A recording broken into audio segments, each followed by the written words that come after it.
checks in the mail sent to your mailbox, email, or even text message. Before you can cash one, problem solver Pete Knutson introduces us to a Broken Arrow man with a warning about what happened to him. It sure sounds good. Simple enough, safe enough, straightforward enough. Drive around town with a decal stuck on the side of your vehicle advertising for a company, and $600 a week are yours. That'd be nice.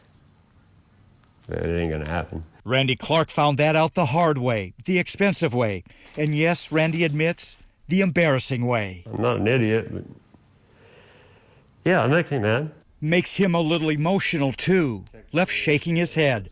The $2,150 check he received in the mail looked real, looked legit, even to the bank teller, apparently. I was a little skeptical, but I took it down to the bank and they did deposit it.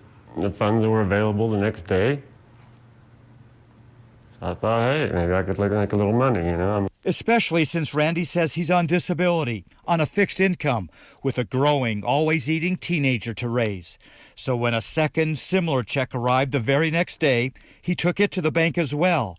Before he could use his truck as a mobile billboard, though, Randy was told he needed to send some money back to the scammer through a cash app or gift card. Of course, I had to pay some out for the installer, the decal installer, which, like a dummy, I did. $2,500 in all, Randy says he sent the scammer, only to find out a few days later those checks were fake, a fraud, hooked by a scam, now caught in a financial catch-22. And then I got a letter from the bank saying they were closing my account due to fraudulent checks.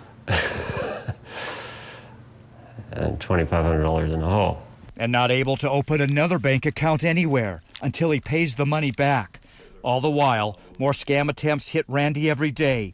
He can be a secret shopper, and he's a sweepstakes winner too, he's told. And my phone will not quit ringing. Texts, calls, and more checks in the mail, all out of the blue, tempting chances to make some green. I guess I got on some sucker list, and now they're just pounding me with these things. Before getting disabled on his aviation job, Randy says he could fix anything, with wings, with wheels, with whatever. But he can't fix this. Still, even with little money, he has a big heart. I hope this helps somebody else, because I don't like seeing people taken advantage of.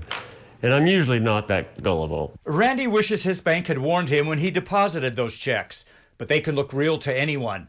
And by law, the Federal Trade Commission says banks have to make funds available quickly, usually within 2 days. But it can take much longer for banks to figure out those checks are fake. By then, the scammer has any money you sent them.